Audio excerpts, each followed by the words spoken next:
Good afternoon, folks. Mike Wells, your World Explorer. Okay, today is a great opportunity to observe and learn. So we have this specific twine. I believe it's like cotton-based twine.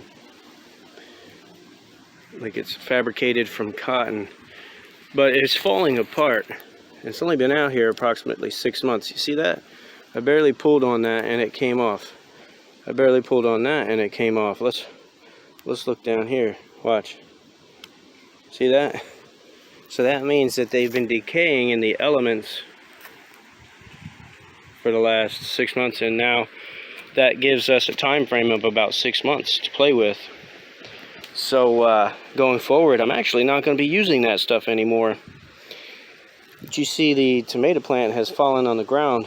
I'm going to go ahead and use a different type of twine that's made of a stronger, more resilient material that lasts a lot longer, resists mildew, resists decay, and resists bugs and all that stuff. So let's go take a look at that other twine.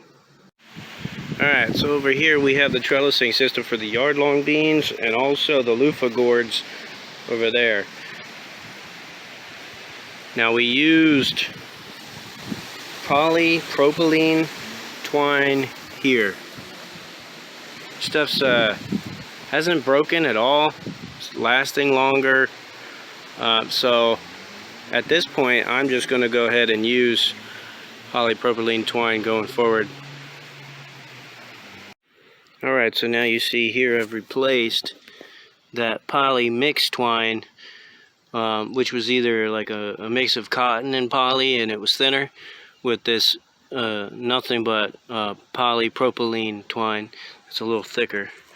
Now this stuff is more durable, so, and then I just kind of gently pulled the tomatoes back through and set them up in there. These cherry tomatoes are going to do extremely well this summer. That's what I anticipate.